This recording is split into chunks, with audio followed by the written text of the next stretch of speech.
everyone, I'm Catherine, And I'm Rachel. and together we are bringing you the Legal English podcast. Hi.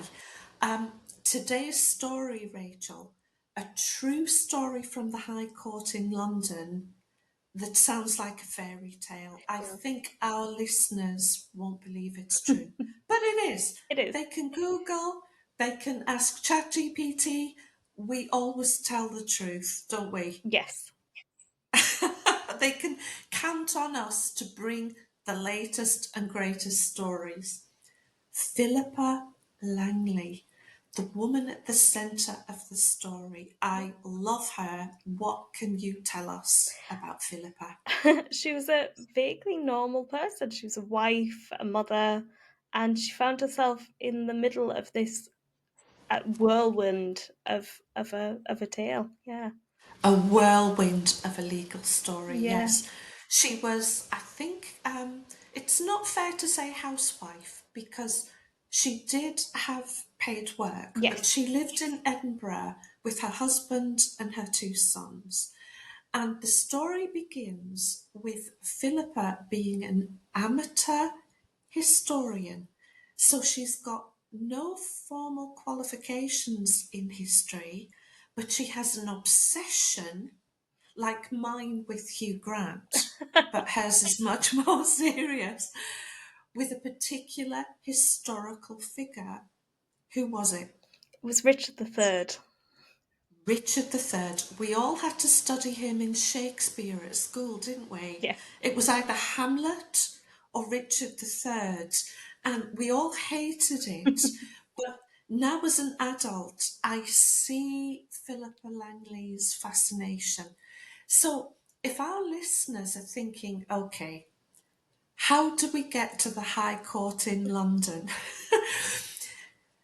A famous actor and comedian here, Steve Coogan, made a film of Philippa's story, and it's the film of her story that brought everything to the High Court. But let's tell Philippa's story first because it's just so wonderful. So she becomes obsessed with King Richard III. Now, he has got a terrible reputation. I think only Henry VIII, who cut the heads off his wives, is worse than Richard III. Yeah. We know he had quite a bad physical disability. Yeah. He was said to have had like a hunchback, or he had a Yeah, curved spine. a Um, curved spine that gave him a yeah. very peculiar physical shape. Yeah. And, I think that's part of the reason in history why he was made out to be so bad. We're more enlightened now, but in the past, a physical disability was matched up with this idea that you're a bad person. It's horrible. Yeah. But certainly Shakespeare made him out to be a very bad person indeed. And Philippa Langley was one of many people around the world who thought this guy's reputation is unfair. How she thought that, I don't know. He died in 1485. Yes. Yeah. Um, but she said one day, I'd like to visit his grave. And she was told, there isn't one. We've been looking for him since 1485 and we've never found him. There's an English city where they kind of knew he was somewhere near. Which one? I think it was Leicester. It was That's Leicester. it, Leicester. Leicester. I never remember Leicester because I've never been there. I don't think I want to go to Leicester. Not after this story. No, no, not after this story, that's for sure. But they thought he was near Leicester. Yeah. So she gets on a train in Edinburgh with her little backpack on and her sandwiches, and she thinks, I'm going to look at the research and I'm going to try to find him, Yeah. which is what she does. In the film, She's played by a much beloved actress, Sally Hawkins. Now, we know her better as Paddington's mum. Yes. If you've seen the Paddington movies, that's Sally Yeah. Hawkins. She's Mrs. Brown. But she's an astonishing actress, and I'm very glad she plays Philippa Langley. Yes. She gets off the train in Leicester, she's doing her research, and it leads her into the most boring and depressing place imaginable, a car park. Yeah. And as she goes into the car park, tell us what happens to her, Rachel. She looks down in this car park and she has a moment where she sees an R painted on a square in the car park At her at feet, her feet. an R, for example, Richard. Yes. And this is the hard part because so many of our listeners will say, women. But she has an intuitive Yes. feeling. He's here. Yeah. He has Now, can you woman's imagine intuition. women's intuition? Can you imagine what a PhD in history with a specialisation in King Richard would have said to Mm. her? Let's see the clip from the film when she looks down and she sees that letter R right at her feet. My name is Philippa Langley. This is the story of my search for King Richard III. He famously promised his kingdom for a horse. They believe they've uncovered the remains of King Richard III. What was so interesting about the dig was everybody said, Are you serious? the grave isn't there. I mean, Richard III under a car park. You're never going to find him. Plenty have tried and failed. Well, I wish you the best of luck. The information that I found, it wasn't new discoveries, but it was all in disparate places. And it's a case of putting it all together. I'd quite like to visit his grave one day. There isn't one. His mortal remains are lost to history. I happened to be in Leicester researching, and so I ended up in this car park where I had what I can call an intuitive experience, where I felt I was walking on Richard's grave. Can you tell me what that letter represents, please? Just means reserved. Of course. Oh, so the thing is, does R really mean reserved?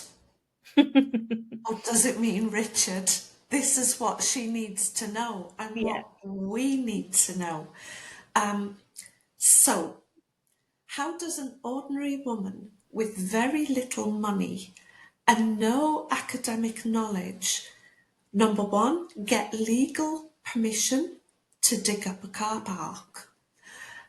But two, get the money to do it, because you need an excavator, you need the men in the hard hats. Yeah.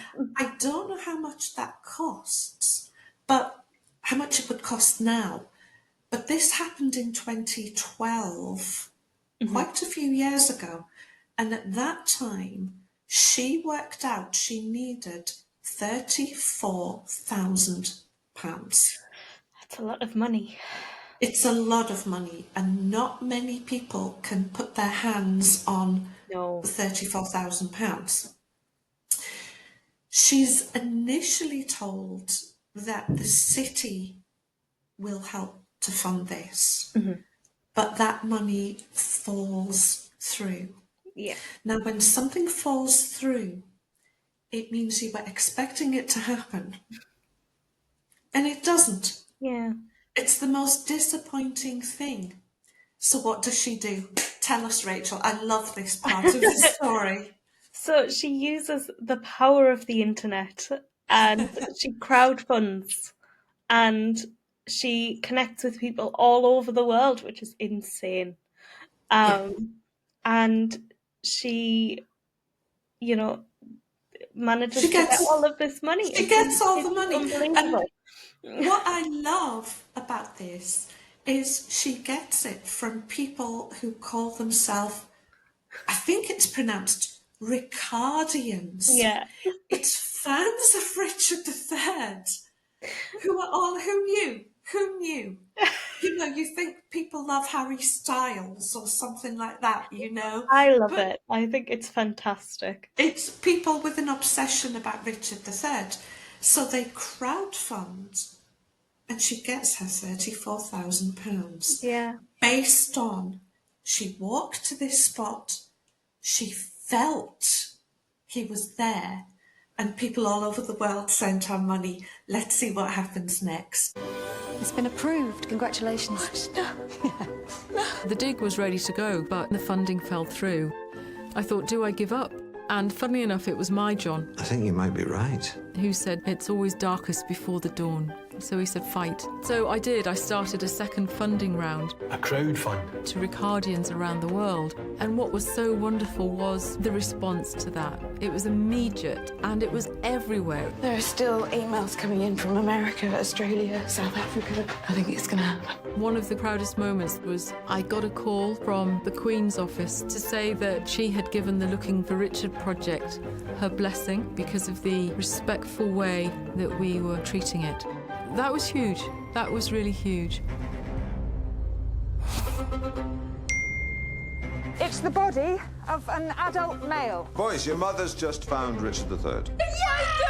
Max and Rafe, they gave me the biggest welcome home. You can imagine, you know, Mum had been away for a long time and they hugged me and I'd missed them so much. And they called me King Finder.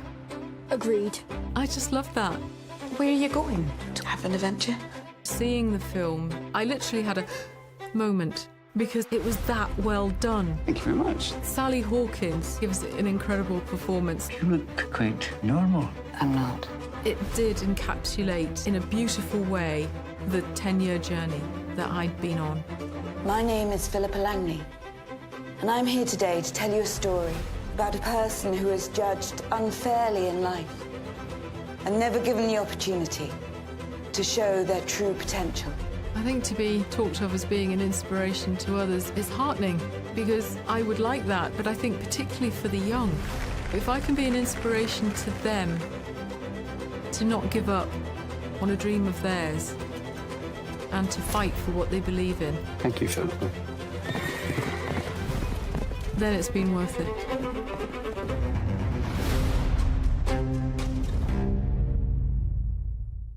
He was there. He was there in the I car can't park. believe it. I remember seeing the articles when it came out that they'd found him. How did she In the know? car Like, does park. this mean women's intuition is an actual thing? I will always believe that women have some sort of just innate knowledge. It's usually about husbands and boyfriends, Yeah, though, isn't it? Rather it's than usually much more mundane things, but It's I not will usually- take her finding Richard in a car park based purely on gut instinct. Do you know, I was walking my dog in the park this morning and I was telling someone about this, a man who I bump into sometimes with his dog. Do you know what he said? Catherine, they didn't have car parks then. I just said okay and I walked away and I thought, he'll realise later what he's just said. But there was a king, Shakespeare's most famous king, Most in a infamous car thing. park in Leicester. Yeah. And I like the fact that she got a call from the late Queen. We have King Charles now, but at the time we had Elizabeth. And I'm not a royalist. No. I'm not. But it's nice that the Queen at the time said, you have my blessing. I am happy that you are looking for this king. And at the end there, Philippa says, this king was judged unfairly in life, which kind of brings us to the legal action. And Yeah. I think this legal action spoils this beautiful story a little bit, because what we've got is an academic from Leicester University. Yeah. Now, Leicester University, after they found the king, paid for stage 3, which was verifying the DNA and Yeah. saying, yes, for sure, this is Richard III. And it's very clear to me that they said, thank you, Philippa, get away from this story now. This belongs primarily Yeah. to This the is ours. university. Yeah. This is ours, yeah. And so Steve Coogan made a film that our listeners can watch, and I highly recommend they do, called The Lost King. Yeah. Beautiful, magical, wonderful, uplifting film. One of my favourites, I think. I think it would make my top 10 now. And Steve Coogan said, I made this film to give a megaphone to a woman who did not have a voice, Philippa Langley. Yeah. What do you think? I think that's exactly what he did. 100,000,000%. This woman. Rachel, 100,000,000%. That's terrible. But yeah, I agree. Go on. This woman was completely amateur. She was relying on gut instinct. And it's because of her that we know where he was. We know why roughly he was there. We've unearthed history because of this woman, and she got. And they did the DNA. Yeah, And she we got already knew it was him. Yeah. Who else was it going to be? They dug where she told them to dig, and there was a skeleton. And Who it was had a it? curve in its spine. It had a curve in its spine. And it had And blunt force trauma. yeah, blunt force trauma, a blow to the head, which is exactly how historians think Richard III died. But along come the University of Leicester and say, we proved the DNA. They gave a press conference with 13 speakers. Guess who was 13th to speak, Rachel? Philippa. Yep, Philippa Langley. So Steve Coogan makes this film to give her a megaphone, and he did it. This academic he was an administrator actually at the University of Leicester. Yeah. Called Richard Taylor, and he is portrayed in the film as being the kind of academic who laughed at a woman without a PhD, who laughed at a woman who was an amateur and took the glory in the end. And because he was portrayed like that, he sued for libel. Yeah. In our system, we should explain to our listeners, libel is where you harm someone's reputation with information that's not true. Yeah. And in many legal systems around the world, that's a crime. It's a crime. But for us, it's part of the law of tort. Luckily, because I can't imagine Steve Coogan being arrested by the police about this. That would be even worse than what really happened to him. And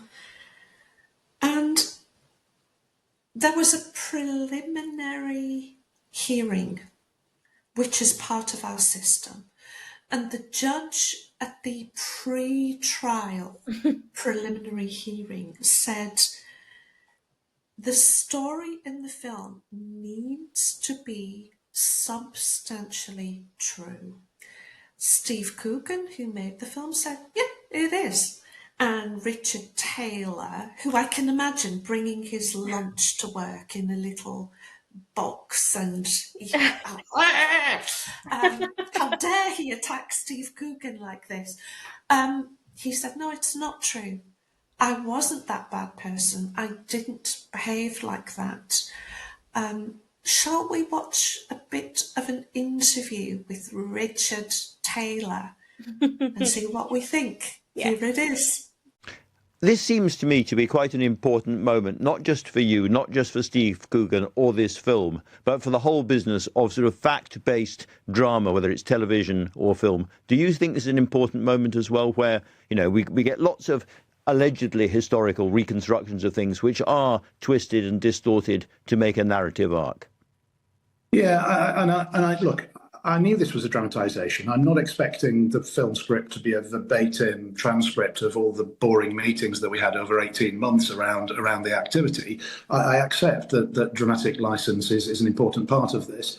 But in the preliminary judgment, the judge said that what needed to be the case was that the film as a whole needed to be substantially true. And that's not what happened in this case. And I think there is a precedent there for other producers of fact-based drama. The clue's in the word fact, of course. That if you're going to tell a story and you're going to claim it's true, it genuinely needs to be true. Dramatisation is fine. Incredible narrative arcs are fine, but if you're going to tell things that are not true, you need to change the name of characters, you need to change the name of organisations in them. Otherwise, you're going to find yourself on the wrong end of a defamation case. Richard Taylor. Yeah. So his interview was so complicated, we've actually made a PDF for our listeners to download. If you're on YouTube or any other social media, you can download it. Part of the problem is he spoke very quickly. Yeah. But he also, you can tell he's an academic. He used some quite unnecessarily complicated vocabulary, but we will explain it. So let's get to the outcome of this High Court libel case. Over to you, Rachel. So it should be said firstly that Philippa was unwell. She had a chronic fatigue disorder, which caused a lot of problems. It was something that she shared very openly, I know, with the cast and the crew, and you know, had a lot of interviews about that sort of thing. And so when they got to court, she was unwell. And because Steve Coogan didn't want to put the pressure on her, he actually settled. That's it, which to me is further proof of his decency. Yeah. Philippa was not well enough to give evidence. No. She was the most important witness that Steve Coogan had. Yeah. And like a gentleman, we don't know the amount, but he reached an out-of-court settlement before the final trial with Richard Taylor. As part of that settlement, he paid damages. We don't know how much. He put some kind of statement at the beginning of the film, I think, to say some of this is fictional. Yeah, I'm sure he said something like that he acted with integrity. Yeah, which he did, I think. And which you can tell is truthful. Yeah. He always acts with integrity. And Richard Taylor has said he's received no apology. And I think that's because Steve Coogan feels he has absolutely nothing to apologise for. Yeah.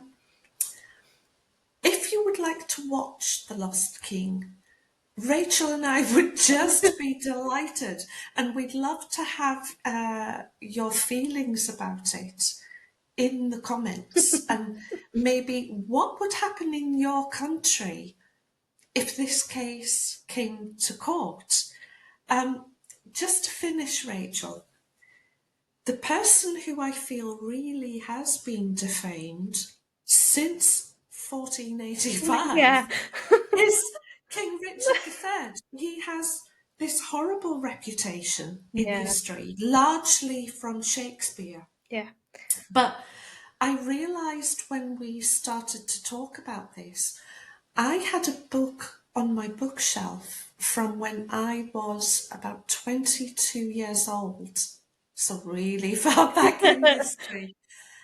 I went to the Royal Shakespeare Theatre to see a production of Richard III. Yeah. And afterwards, I bought a book by the actor who played Richard III. And we've got one or two illustrations from that book. I'll show our listeners in a minute. Sorry if you're listening on Spotify, but for YouTube, you can see this. He played Richard III as a bottled spider. So if you can imagine when you trap a spider in glass and it sort of scrambles to get out, it's a horrible it's feeling. visceral. It's viscerally Yeah. horrible. Yeah.